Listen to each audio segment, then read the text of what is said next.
Hello everybody, hope everything's well, and as always, let's jump right into this. Now, this first video I'm going to show you is talking about remote viewing and how the CIA was doing these projects called Stargate to help people transcend space and time so that they can get information, again, from other places. Now, this is how the ancients were able to do things that people are still in awe about today. Even making prophecies, because once you're able to have your soul leave the body, which the soul transcends time and space, then you can get this various information and come back into your body and have that information. All right, that's why nothing is outside of nothing, pretty much. You understand? It's just, again, you can go back to my video, Time Travel is Possible, and how Michio Kaku talks about how there's different frequencies. Everything's happening around us right now, but there's just different frequencies separating us from that. All right? So check out this clip. It's the X-Files in real life, a former top-secret espionage program that was backed by the CIA called Stargate. Recruits used remote viewing, turning themselves into psychic spies. Fox 6 News reporter Kirby Moss joins us with more on one local man who is a firm believer in the novel perceptual discipline. Kirby. That's right. A 1975 graduate of Carlsbad High School, David Morehouse, went on to become a decorated Army Ranger commander destined to wear stars. He says during a training mission in Jordan, his helmet deflected a bullet that knocked him unconscious. An experience, Morehouse claims, turned him into a psychic warrior. I was struck about 3 inches above the right eye and the right temporal lobe by a machine gun bullet traveling roughly 2,832 feet per second. Knocked unconscious for almost an hour, if David Morehouse told military doctors that he saw an angel in the darkness of his mind, this third-generation soldier may have been given a medical discharge. I kept feeling perfectly normal, just like any of us do. It was just as if I was tuned into some kind of a channel that meant I was receiving signals from something that was not right here, physically present at this moment. Finally succumbing to mental health, Morehouse says that it was during a second assessment evaluation when the lieutenant colonel in charge sensed a psychic pulse, urged him to review a file titled Grill Flame, then asked him a psychedelic question. Do you believe? Do you want? Do you hope? Do you pray? Do you wish? Do you desire that there is something more than the physical? That's when Morehouse jumped at the chance to transfer to the Army's intelligence support activity at Fort Meade and joined Stargate, the government's top-secret espionage program that selected and trained personnel to transcend time and space, to view persons, places, or things remote in time and space, and to gather intelligence information on the same. Remote viewers who enter the unconscious by focusing on a set of 8 numbers. A simple, rhythmic, dogmatic structure that allows you to open the aperture into the unconscious mind and come back with information that can be used in this existence to solve all kinds of things. In 1988, psychic spies used remote viewing to see exactly where the bomb exploded in the plane of Pan Am Flight 103 over Lockerbie, Scotland. And during the Gulf War, Stargate claimed it found the whereabouts of Saddam Hussein. From 1972 to 1986, the Stanford Research Institute was contracted by the Department of Defense to study hundreds of remote viewing experiments. Utterly convinced of its reality, scientists reportedly called successful data 8 martini results because it took them 8 martinis to recover. But in 1995, the American Institutes for Research claimed that government psychic spies were accurate only 15% of the time. And that's good enough for David Morehouse. This was taking something that was a tremendous gift to humankind that we put science towards and unlocked a secret. And it's real. It's all real. But the government supposedly wasn't convinced. And in 1995, after spending $20 million over 25 years of research, the CIA apparently dismantled Stargate. However, one source told me the program definitely still exists because it was too accurate, saying, quote, it's just gone deep black somewhere else. I'm Kirby Moss, Fox 6 News. Well, that's amazing. All right. And remember, government just means guided mind. Okay? Which I'll show in a different video. Now, let's talk about Stan Lee's Superhumans. All right? Because I did mention this in a previous video. Now, unfortunately, I could not get the video where the scientist is talking about how he uses more muscle fibers than the average person. Okay, I think it is on here on YouTube somewhere, but it might not be in the best of quality. All right, so if I do find it, I will put it in the description. All right. Now just look at this feat.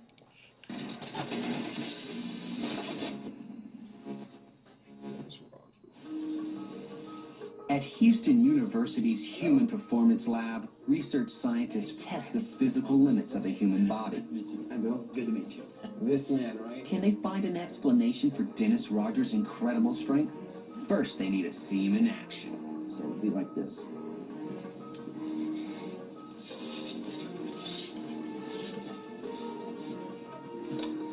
That is truly amazing. That's the best. That's impressive. Wow, you can still feel the heat. The scientists seem baffled by what they are seeing. I mean, should this be possible? A man bending a frying pan in his own hands? No. This is not normal behavior. His size and his mass really doesn't go with the type of force production that would be required to do something like that. To find out exactly how much force he's generating, the scientists asked Dennis to test his powers on a wrench. A tool designed not to bend.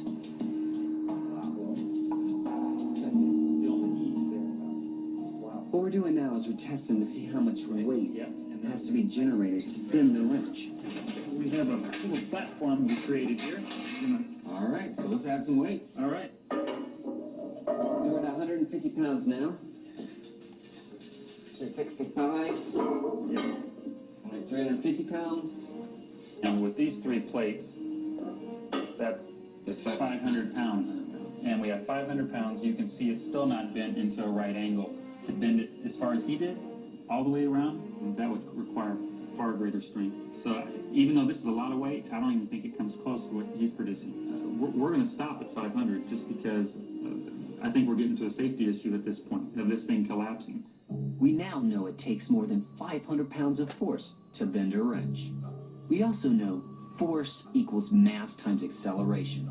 So the force a person can generate is scientifically limited by their mass. But Dennis has a mass of less than 200 pounds. Okay. So when one is able to control all the natural abilities of their body, then something like controlling all of your muscle fibers, then you gain that superhuman ability. All right. Which I would think that more electricity can be generated when you're moving, more explosive. You understand? And that's just that's not even the top ability. That's just the beginning.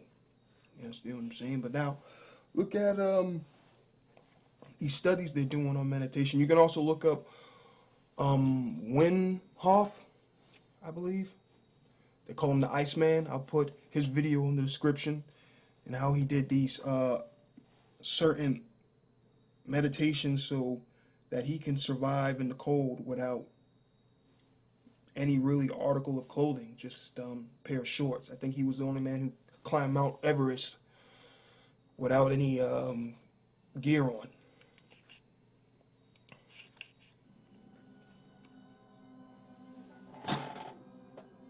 The search to explain the mysterious mummy of Spiti Valley has taken Victor Mayer from the mountains of Tibet to the skyscrapers of Boston.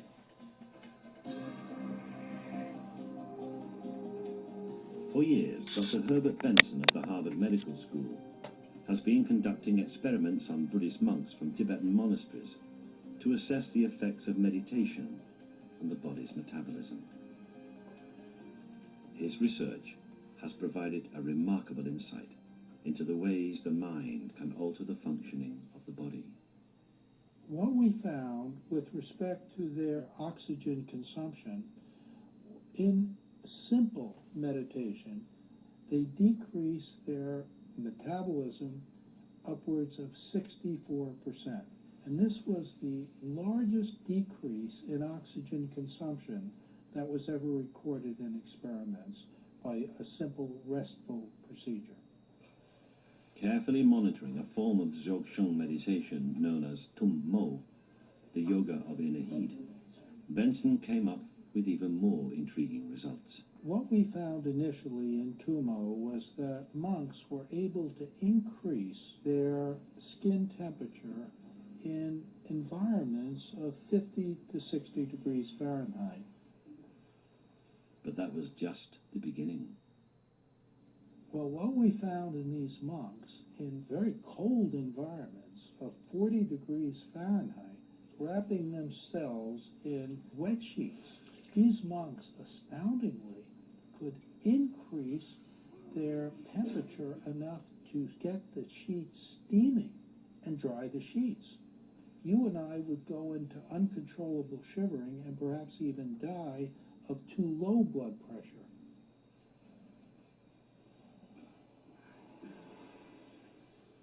They were quite comfortable there simply by performing their Tumo meditational heat yoga. When asked how they do it, the monks describe relaxing, focusing on their breathing.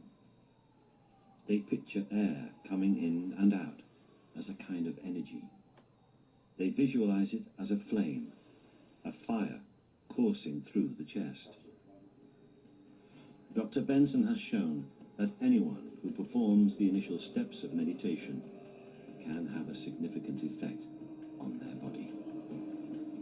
Meditation can help the treatment of stress-related health problems, such as anxiety, depression, high blood pressure, and cardiac irregularities.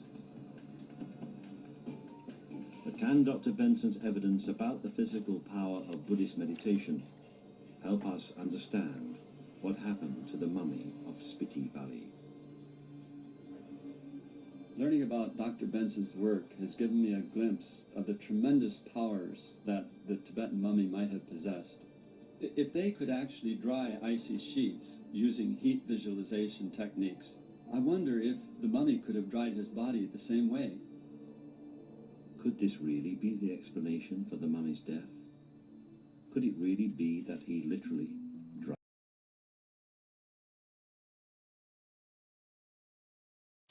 Alright, now I want to play this last video for y'all, talking about the suppression of all this knowledge and how these occultic Jews are, and why they're keeping all this knowledge suppressed.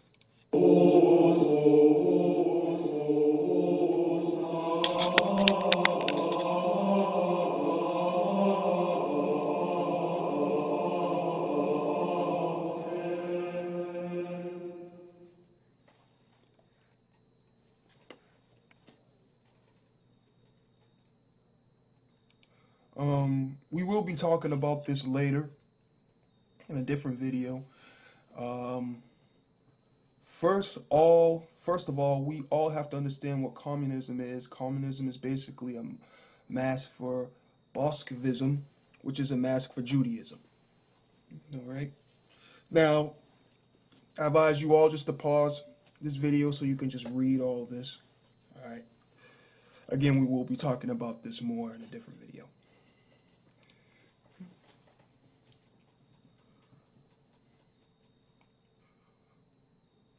After Christianity took back Spain from the Moors in the 14th century, they wanted to root out all non-Catholic elements in the country and unite it under Catholic rule.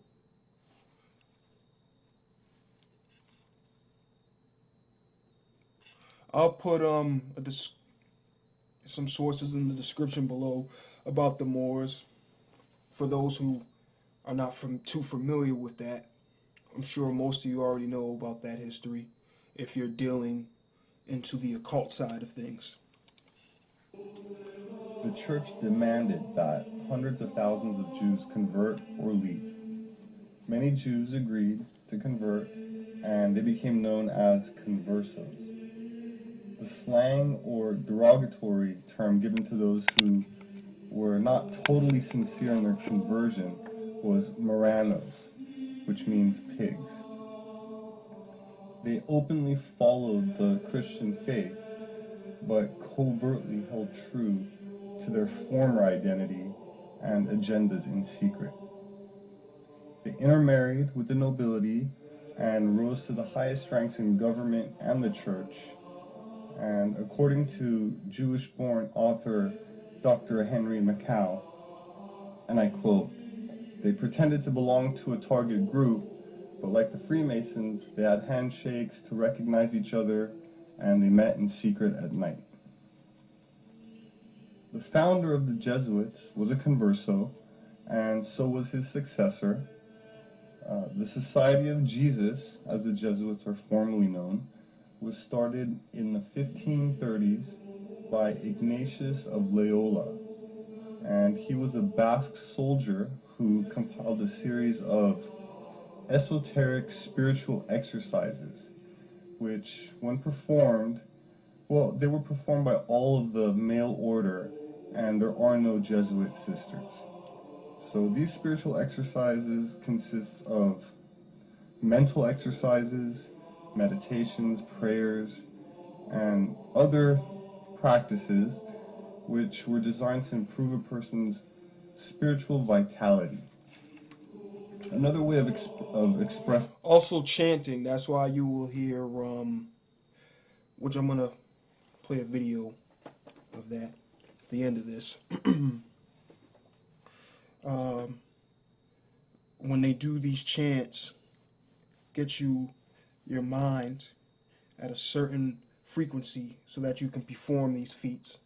Then eventually you can just think and you can snap into that particular frequency and do those ability and have those abilities. It will just be easy as breathing. Once one is able, or when one masters it, I should say. All right. This spiritual or universal force is the Asian term ki or chi. In India, one might come across the word prana, which is said to be controlled through breath and posture and the various forms of yoga. Prana is the Sanskrit word for life force. Vril is another name of this life force energy that theoretically fills the universe and all living beings. Helena Blavatsky, the foundress of the Theosophical Society, described this Vril energy as an ether stream that can be transformed into a physical force. The Vril Society was a secret organization in Germany devoted to mastering this. I don't mean to pause in the middle like this, but as you can see, he was talking about Carl Jung. I advise everybody to get his books because he talks about the different aspects of consciousness. Okay? But so far, as you can see what he's talking about, how one can access these higher energies that surround us all the time. All right? Your pineal gland, which is basically, all right, it's the seat of the soul, of course, but it's the antenna that allows you to access these energies. All right? And when one has mastered this, again, they can go beyond what you would call fundamental, the laws of physics. All right? They will know that miracles are a part of nature, just a higher form of nature. Okay? This unseen force of nature, they accumulated and combined the guarded alchemical knowledge of this life force that's contained in Sufism, Aryan Hindu mysticism, theosophy, Nordic and Sumerian mythology, pagan sex magic, channeled material, and the Kabbalah.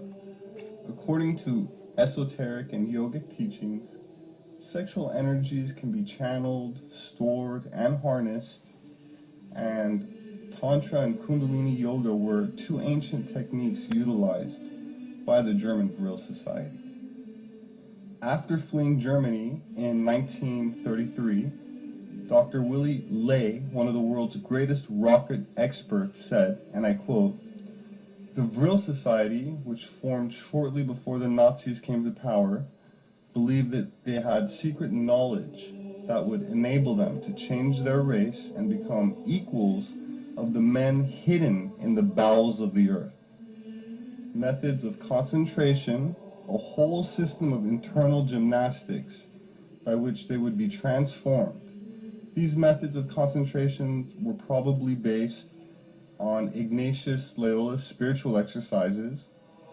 The Jesuit techniques of concentration and visualization are similar to many occult teachings, especially in shamanic cults and Tibetan Buddhism. The Nazis revered these Jesuit spiritual exercises, and they believed that they had been handed down from ancient masters of Atlantis. The occultists of the time knew that Ignatius was a Basque. Some claimed that the Basque people were the last remnant of the Atlantean race, and the proper use of these techniques would enable the reactivation of the Vril. The belief was that the world will change and the lords will emerge from the center of the earth. Unless we have made an alliance with them and become lords ourselves, we shall find ourselves amongst the slaves on the dung heap that will nourish the roots of the new cities that will arise."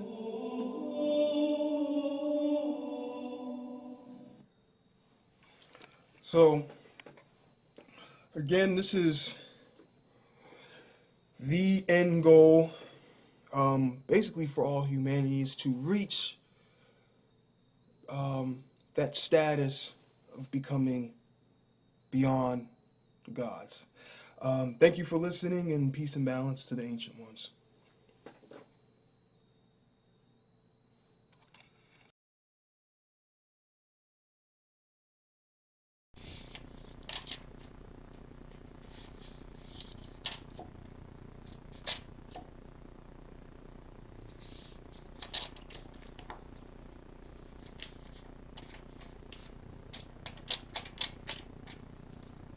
Листа.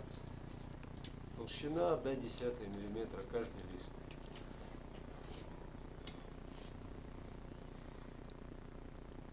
Глим, глим,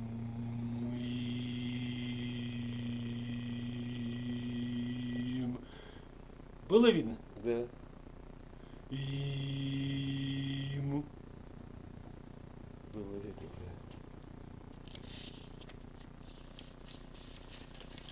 Раз, два, три, четыре.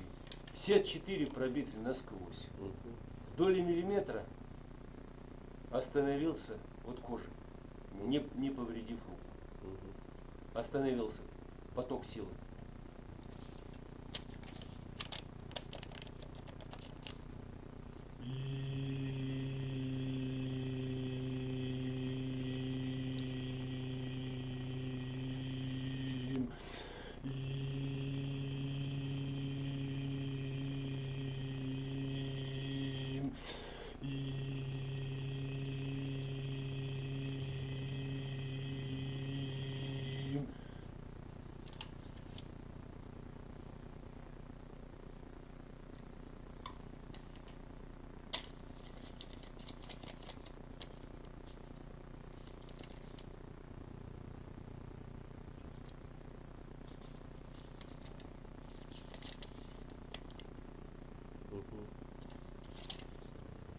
Размеры. Вот, самый такой простой.